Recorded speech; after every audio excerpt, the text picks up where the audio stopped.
Some cinematic moments linger in your mind for days, even years after watching. There's a reason for that.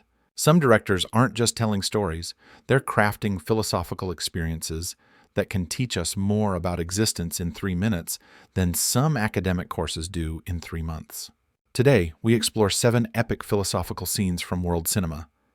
It should be noted that some of these scenes may be the last scenes in the movie, so please prepare yourself for spoilers. Our first philosophical masterpiece comes from Bong Joon-ho's Oscar-winning film Parasite. 부터 사겠습니다. 이사 들어간 날에는 저는 엄마랑 정원에 있을게요. 햇살이 워낙 좋으니까요. The final scene shows Ki-woo staring at the former park residence, now visualizing himself buying it someday to rescue his father. But what makes this scene so profound isn't just its emotional impact. It's how it perfectly captures what philosopher Jean Baudrillard called the displacement of reality and images. As Ki-woo dreams of purchasing the house, we hear his inner voice promising, "Father, I will buy this house." The warm, hopeful music swells, then abruptly cuts as we snap back to reality. Ki-woo sitting in his semi-basement apartment, exactly where he started. This jarring transition between fantasy and reality represents something deeper than just a sad ending. It's showing us how the modern world operates on what Baudrillard called the hyperreal, where our dreams and images have begun to replace our actual reality. The capitalist promise that hard work will lead to upward mobility becomes just another simulation, another story we tell ourselves while remaining trapped in our basements. What's even more brilliant is how the film makes us, the audience, complicit in this fantasy. For a moment, we believe Ki-woo might succeed. We want to believe it, before reality crashes back in. Isn't that exactly how we live our own lives, trapped between harsh reality and comforting illusions? Moving from underground spaces to the skies above Berlin, our second scene comes from Wim Wenders' Wings of Desire from 1987.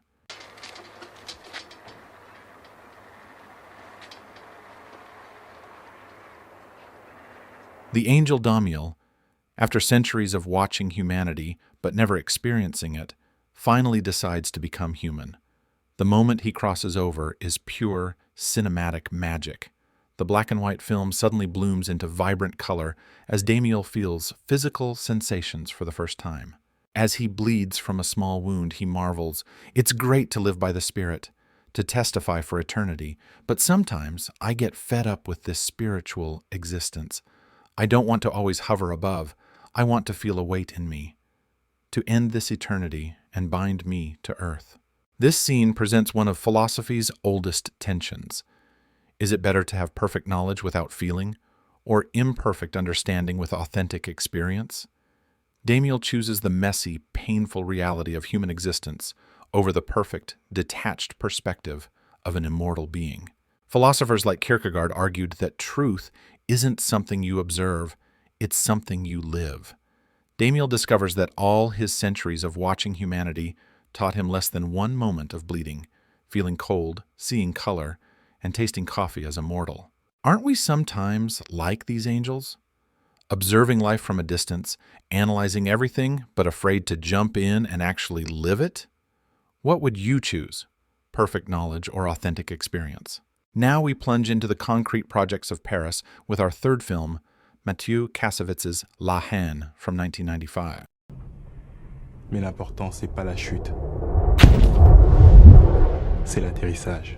In this stark black and white film about alienated youth in the French suburbs, a character tells a seemingly simple joke. A man falls from a 50-story building. As he passes each floor, he keeps repeating, "So far, so good, so far, so good." But it's not how you fall that matters. It's how you land. This darkly humorous monologue frames the entire film. While seemingly simple, it captures the essence of Albert Camus' philosophy of the absurd. These young men from the projects are falling through a society that has marginalized them, and they comfort themselves with small victories, petty crimes, and moments of brotherhood. But as the joke reminds us, and as the film's shocking ending demonstrates, the landing is inevitable. The social structures, the poverty, the police hostility, These forces don't disappear just because you're temporarily distracted from them. Isn't this how many of us live? Distracting ourselves from larger truths, climate change, social injustice, our own mortality, with daily comforts? So far, so good. So far, so good.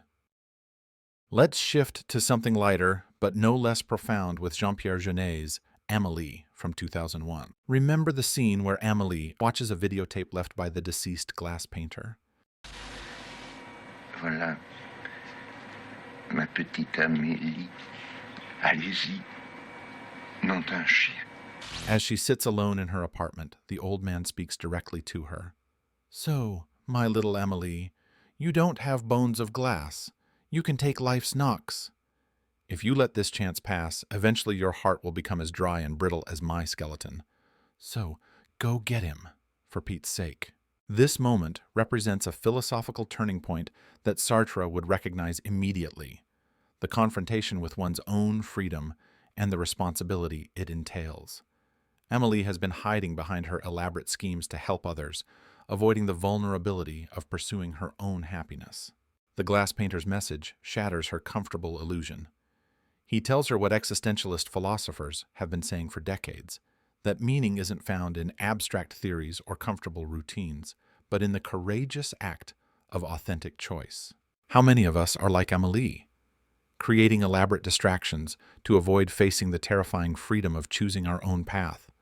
How many projects, hobbies, and even good deeds do we use to avoid the vulnerability of pursuing what we truly want? Our fifth philosophical masterpiece takes us to Germany with Tom Tickwer's Run, Lola, Run from 1998. Ich will nicht weg.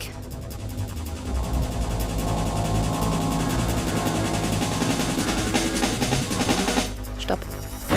When Lola is shot and dying in one of the film's timelines, she simply refuses death, saying, "I don't want to go," and stop. And the timeline literally resets. This isn't just a narrative device. It's a statement about human agency in the face of seemingly fixed outcomes. Martin Heidegger described humans as being towards death. Our mortality defines us. But in this moment, Lola embodies what Sartre meant by radical freedom. Even in the most constrained circumstances, we can still choose our response. What's even more fascinating are the brief montages showing how random encounters with Lola completely change strangers' futures. A woman Lola bumps into might win the lottery in one timeline, or become homeless in another. These butterfly effect moments visualize the philosophical tension between determinism and free will. Does chaos theory mean our lives are random? Or does it mean that even our smallest actions carry enormous ethical weight?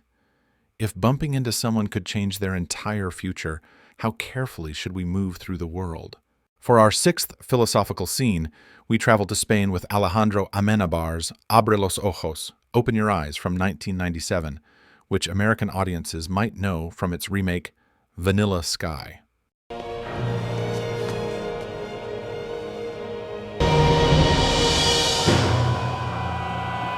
In the film's climactic reveal, César discovers that his entire reality is a simulation, a dream state he chose after his disfigurement.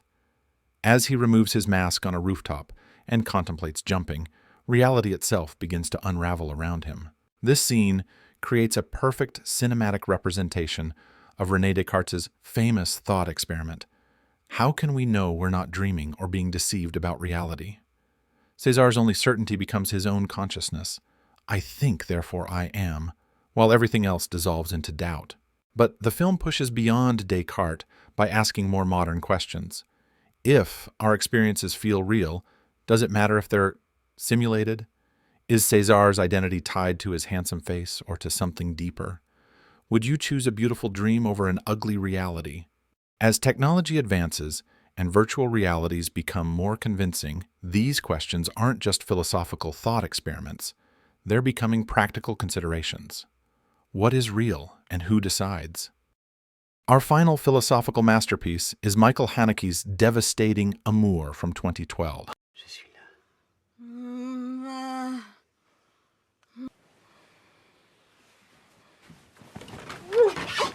After caring for his increasingly paralyzed wife following multiple strokes, Georges faces an impossible decision. In a scene of unbearable intimacy, he sees her suffering has become too great and smothers her with a pillow, an act simultaneously of murder and of profound love. This scene forces us to confront what philosopher Emmanuel Levinas called the face of the other, the fundamental ethical responsibility we have when confronted with another's suffering. Georges looks into his wife's face and makes a decision that transcends conventional morality.